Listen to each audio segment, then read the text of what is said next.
భారీ వర్షాలు ముంచెత్తుతున్నాయి. ఇప్పటికే పలు జిల్లాల్లో వాగులు వంకలు పొంగిపొర్లుతున్నాయి. రోడ్లు చెరువులను తలపిస్తున్నాయి. రాబోయే 24 గంటల్లో రాష్ట్రంలోని పలు జిల్లాలకు ఆకస్మిక వరద ముంపు పొంచి ఉందని వాతావరణ శాఖ ప్రకటించింది. ముఖ్యంగా తూర్పు గోదావరి, గుంటూరు, కృష్ణా, పశ్చిమ గోదావరి, కేంద్రపాలిత ప్రాంతం యానాంకు వరద ముంపు హెచ్చరికలు జారీ చేసింది. దీంతో అధికార యంత్రాంగం అప్రమత్తమైంది. ముంపు ప్రాంతాల ప్రజలను అప్రమత్తం చేసింది. లోతట్టు గ్రామాల ప్రజలు వెంటనే సురక్షిత ప్రాంతాలకు వెళ్లేలా ఆదేశాలిచ్చింది.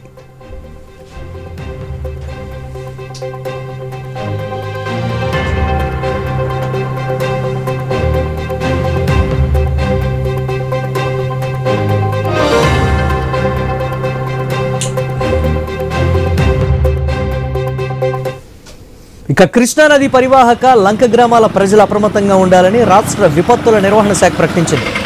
పంట్లు, నాటు పడవలపై నదిలో ప్రయాణించవద్దని అధికారులు సూచించారు. వరద నీటిలో ఈతకు వెళ్లడం, చేపల వేటకు వెళ్లవద్దని ఆదేశాలు జారీ చేశారు. అటు విజయవాడ ప్రకాశం బ్యారేజీ వద్ద ఎగువ నుంచి వరద ఉధృతి పెరుగుతూ ఉండడంతో అధికారులు అలర్ట్ అయ్యారు.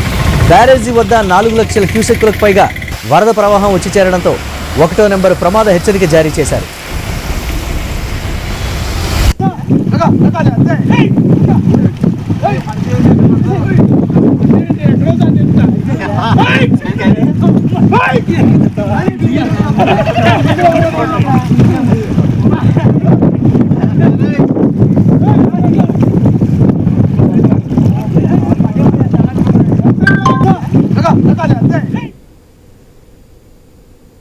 ప్రకాశం బ్యారేజీకి గంటకు వరద ఉధృతి పెరుగుతోంది. దీంతో బ్యారేజీ వద్ద 2వ ప్రమాద హెచ్చరిక జారీ చేశారు. మొత్తం 70 గేట్లు పూర్తిగా ఎత్తి ఎగువ నుంచి వస్తున్న నీటిని విడుదల చేస్తున్నారు అధికారులు. నదీ పరివాహక ప్రాంతాల ప్రజలను అప్రమత్తం చేసి పరిస్థితిని ఎప్పటికప్పుడు సమీక్షిస్తున్నారు. ప్రకాశం బ్యారేజీ వద్ద తాజా పరిస్థితిని మా ప్రతినిధి కాంతి అందిస్తారు. ప్రకాశం బ్యారేజ్కు ఎగువ నుంచి వస్తున్నటువంటి వరద నీటితోటి పూర్తిగా వరద నీరు తాకిడి పెరిగిపోవడంతో 3,50,000 క్యూసెక్కుల ప్రవాహం ఉన్నట్లయితే ఖచ్చితంగా ప్రస్తుతం 5,50,000 క్యూసెక్కుల నీటి ప్రవాహం అయితే క్యూసెక్కుల నీటిని అయితే దిగువకు విడుదల చేస్తున్నారు అధికారులు. ఈ నేపథ్యంలో కృష్ణానదికి సంబంధించినంత వరకు కూడా ఉన్నటువంటి అన్ని బ్యారేజ్లు ఏవైతే అటు నాగార్జున సాగర్ మొదలుకొని అన్ని గేట్లను కూడా ఎత్తివేయడంతో నీరంతా కూడా ఆఖరిగా ఉన్నటువంటి ప్రకాశం బ్యారేజ్ వద్దకు వచ్చి చేరుతూ ఉంది. ఈ నేపథ్యంలో మొత్తం ప్రకాశం బ్యారేజ్కు ఉన్నటువంటి 70 గేట్లను కూడా పూర్తిగా ఎత్తివేశారు అధికారులు. ఇంకొక 2 లక్షల వరకు కూడా నీరు వచ్చే అవకాశం ఉందని భావిస్తున్న నేపథ్యంలో అటు తెలంగాణ నుంచి వచ్చేటువంటి వాటర్ కావచ్చు, అలాగే ఇటు పులిచింతల ప్రాజెక్ట్ నాగార్జున సాగర్ నుంచి వచ్చేటువంటి వాటర్ ఇవంతా కూడా కృష్ణా గోదావరి కలయిక ఎక్కడైతే ఫెర్రీ దగ్గర జరిగిందో ఆ ఫెర్రీ దగ్గర ఇంకొంత తీవ్రంగా నీరు వచ్చి చేరుతున్న పరిస్థితి ఉంది. ఈ నేపథ్యంలో ప్రస్తుతం మనం ప్రకాశం బ్యారేజ్ దగ్గర నీటిని దిగువకు విడుదల చేయడంతో లంక గ్రామాల్లో ఉండేటువంటి ప్రజలకు తీవ్రమైన ఇబ్బంది కలిగే అవకాశం ఉంటుంది. ఎందుకంటే లంక గ్రామాల ప్రజలను ఇప్పటికే అధికారులు గత వారం రోజుల నుంచి అప్రమత్తం చేస్తూ ఉన్నారు.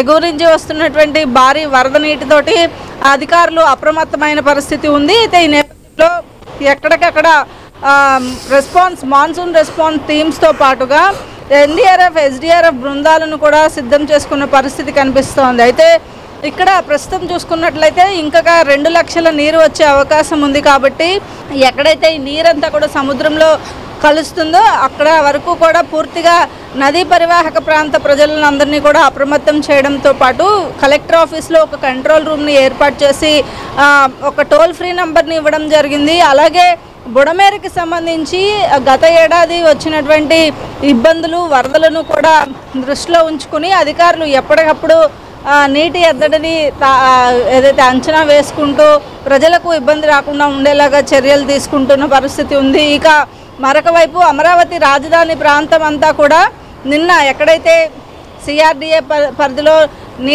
వర్షం వల్ల నీట మునిగిపోయిన పరిస్థితి ఉందో ఆ ప్రాంతం అంతా కూడా ప్రస్తుతం సిఆర్డీఏ అధికారులు ఏదైతే ఒక పర్యటనకు వెళ్ళి ఎక్కడెక్కడ నీరు ప్రభావం ఉంటుంది, అలాగే ఆ నీట మునిగిపోయిన ప్రాంతాలను ఎట్లా మరొకసారి వర్షం పడినప్పుడు నీళ్లు రాకుండా చూడాలి అనే అంశాలకు సంబంధించినటువంటి కేస్ స్టడీ చేయడానికైతే ప్రస్తుతం సిఆర్డీఏ అధికారులు కూడా అమరావతిలో పర్యటన చేపడుతున్న పరిస్థితి ఉంది. ఇక మరొక 2 లక్షలు నీరు వచ్చే అవకాశం ఉంది కాబట్టి అంటే సాయంత్రానికి 2వ ప్రమాద హెచ్చరిక కూడా జారీ చేసే అవకాశం ఉన్న నేపథ్యంలో ప్రకాశం బ్యారేజ్ పరిసర ప్రాంతాలలో సందర్శకుల తాకిడి కూడా పెరగడంతో పోలీసులు కూడా ఎప్పటికప్పుడు ఇక్కడికి వచ్చే వారందరినీ కూడా పక్కకి వెళ్ళి ప్రకాశం బ్యారేజ్ మీద ఆగకుండా ట్రాఫిక్ ఇబ్బంది లేకుండా చూస్తున్న పరిస్థితి ఉంది. ఈ నేపథ్యంలో అధికారులు జాలర్లు ఎవరైతే జాలర్లు వేటకు వెళ్తారో వారందరూ కూడా నదిలో వేటకు వెళ్ళకూడదని చెప్పడం జరిగింది.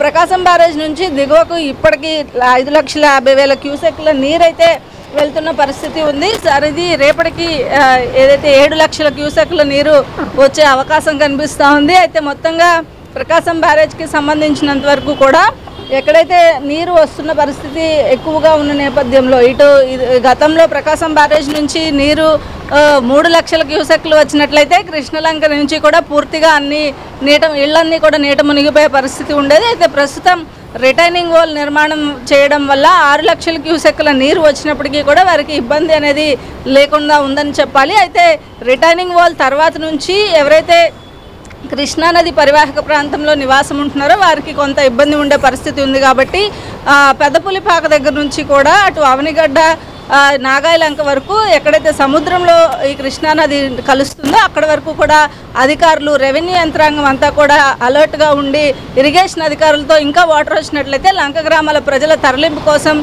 పునరావాస కేంద్రాల ఏర్పాట్లు కూడా చేపడుతున్నారు. కెమెరా పర్సన్ కిషోర్తో కాంతి, ఐ న్యూస్, విజయవాడ.